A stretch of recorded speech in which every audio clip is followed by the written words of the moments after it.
Hi, Orange Girl here with another scrapbooking process video for you. I am working with a cut file from the Cut Shop today. I'm working with the 12 by 12 version of this Flower Power cut file, which is also available in 8.5 by 11. I cut my file twice. The first time I cut it, I used white cardstock and cut it as is. The second time, I just cut the outline of the flower so that I could use this pretty striped background paper to back all of the flowers like that. Then all I have got to do is glue it and we're good to go as far as that part goes. I like the way the stripe of this paper goes down to the right so that it kind of goes to naturally. That's where I'm going to put my photograph. Just kind of brings your eye to it. I'm working with an older Amy Tangerine collection. I believe it's called, let me look here. Sunshine and Good Times, and it came with these, or one of the things I purchased was these tassels, and honestly when I saw it online I thought the tassels were going to be smaller and I will probably never use these like this, and so I decided why just have it sit there in my stash when I could use it in some way if I cut it apart. Now I can use those little tassels on another layout, and I am just going to use the beads as the center of my little flowers. So pretty much everything I'm using here today is going to come from that same collection. This paper here I'm going to use as a little border around the outside of my whole layout. I'm also going to use some of that same paper, here we go, to layer behind my photograph. So it is blue and it matches the picture really well, and it also has little hearts on it. So I'm going through the 12 or the 6x6 pad now, and I'm trying to find some papers, and you'll see that pop up a few times.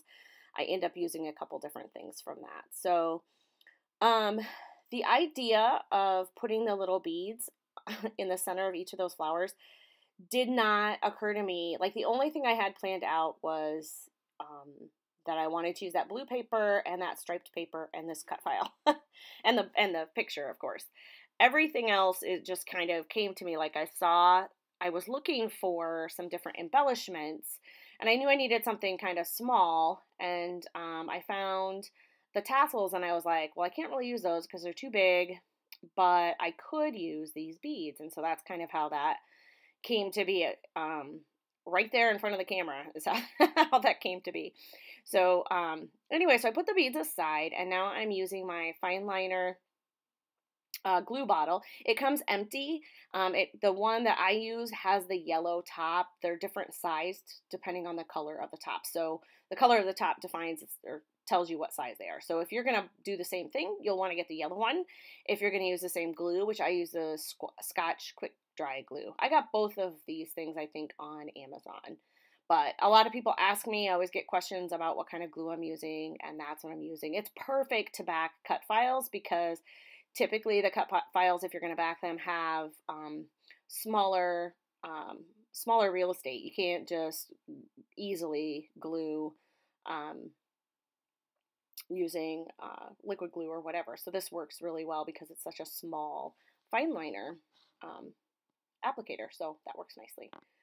So I got out the black thread because I'm going to use the black thread to attach my little beads.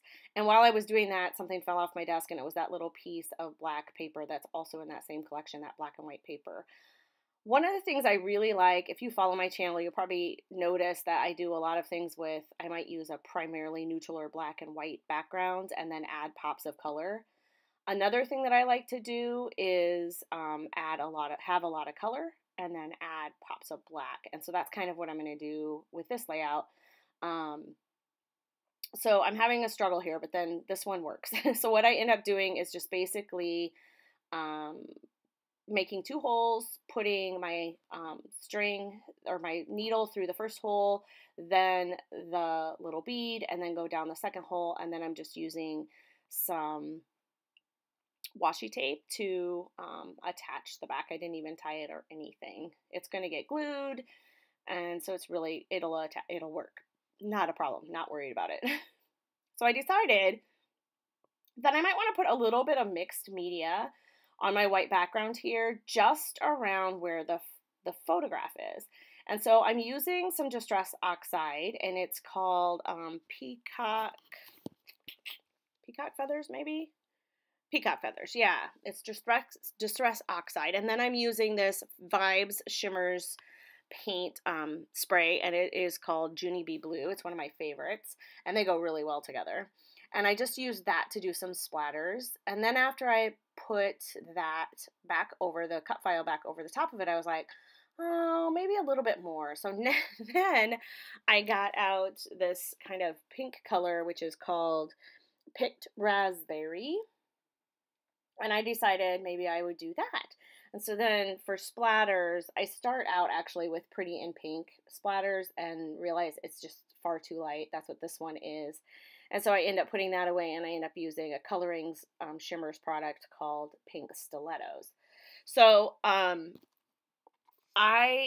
decided that I was just going to add a little bit of color behind the photograph, and then what I end up doing is I end up putting color on the back of this entire on this entire page of white cardstock. So I grabbed some yellow.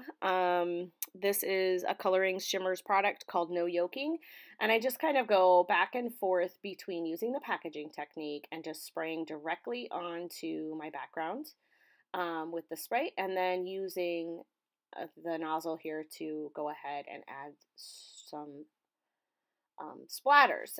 And I thought about using blue here. That's what I was going to use. And then I realized that there's some purple in the flowers, and I thought, maybe I want to use some purple. I hardly ever use purple on my layouts, but I really liked this color, and so I thought I'll use some purple. So I'm going through I have a little swatch book thing here that's a mess. But I'm going through and looking at all of my purples just to see if this is the one that I want.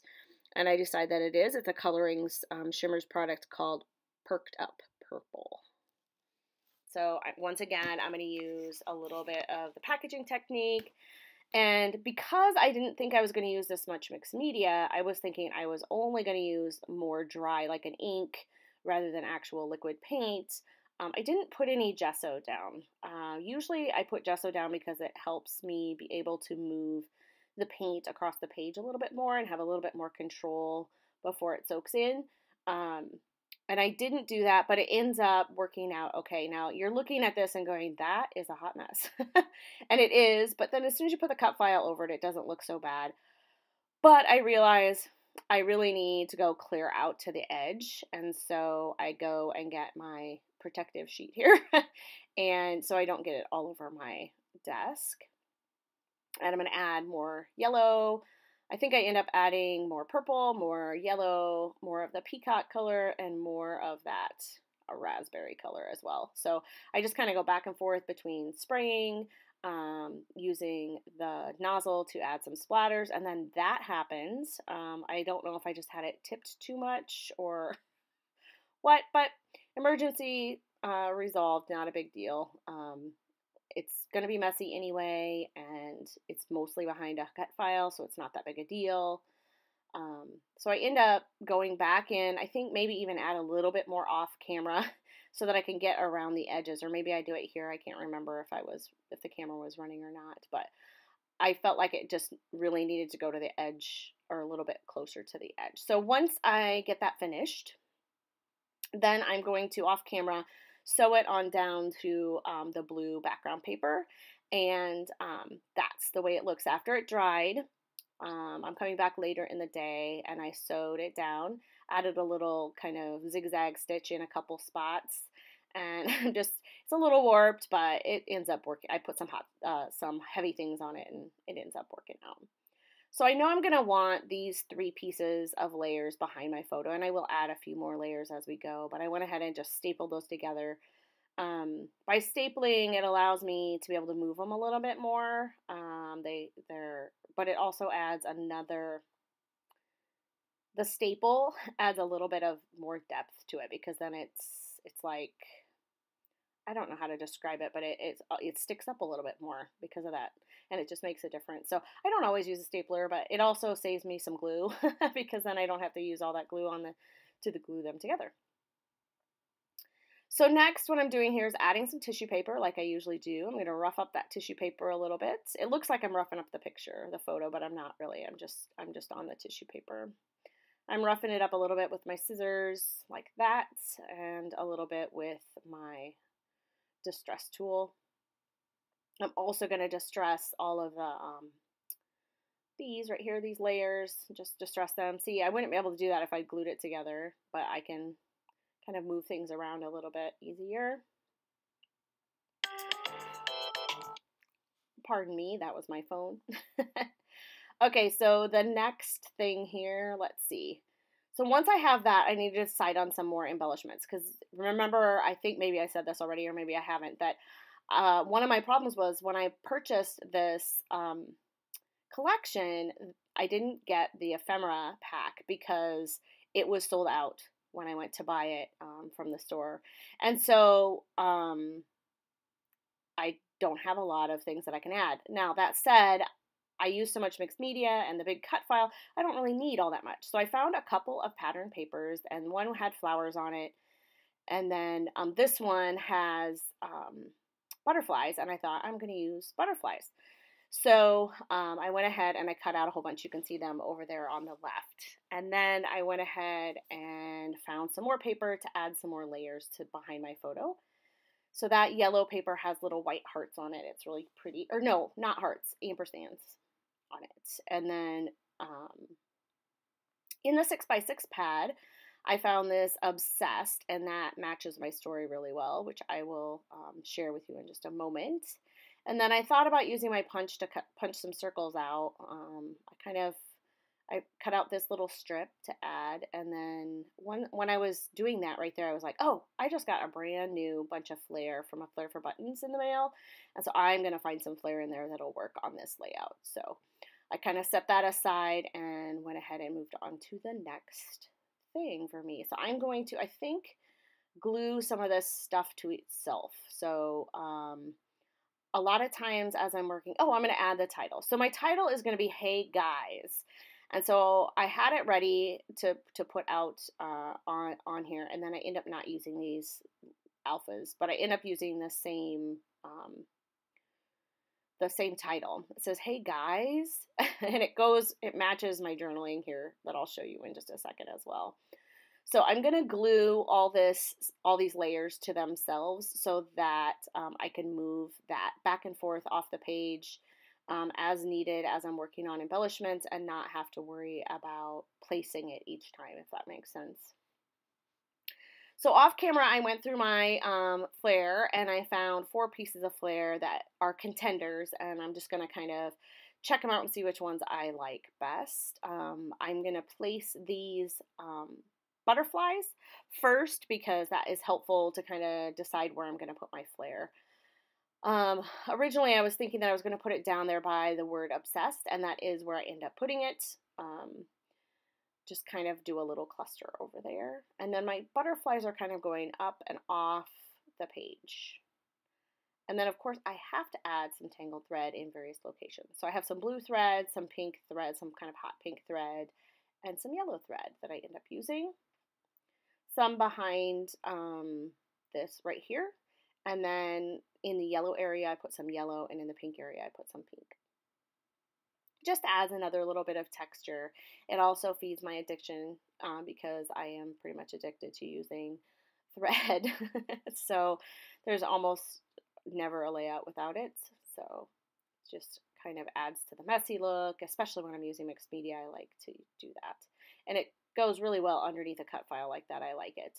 So as I'm doing that, when I was looking for my flair, I also went ahead and I typed up my journaling, and so I'll share that with you in a second. So I did not put a bead on that flower there because I knew my journaling was going to go there, and I didn't put a bead where it says Hey Guys because I thought my title would go there. So I did think that far in advance. I knew I wanted to journal about this. It's not anything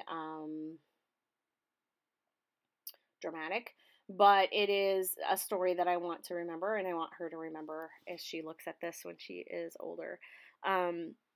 So the journaling says, the moment we walked into the hotel room, B was ready for a dip in the pool. She always starts the same way. hey guys, what you want to do?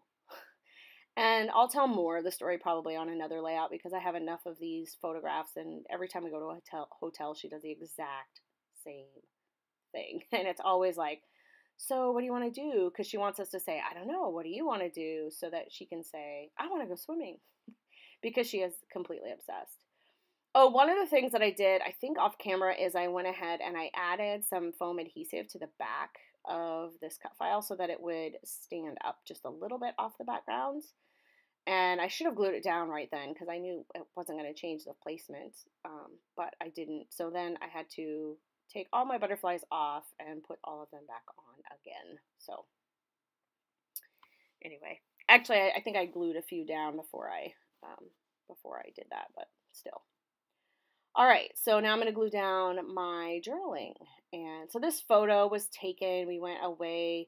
We went to Wisconsin to see Robin Zander and his family play music. Robin Zander is in the band Cheap Trick, and we're big fans of Cheap Trick, and it was a really great show. Robin's son especially was fantastic. So he will be a star. He kind of is in my mind, actually. He's young and he is a songwriter for sure and a great performer. So that was kind of fun. I have these puffy stickers and there were a few butterflies on there, so I thought I'd kind of stick with the butterfly idea and added a few of those on in the right colors.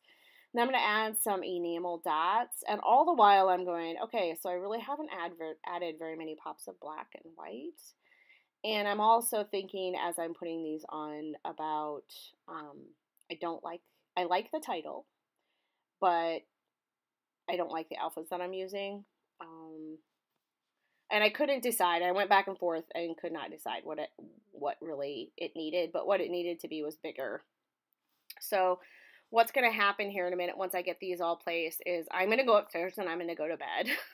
And then the next day I'm going to come down and change the title. So I went through there and I found an alpha that was a little bit bigger from my stash. No idea what it's from.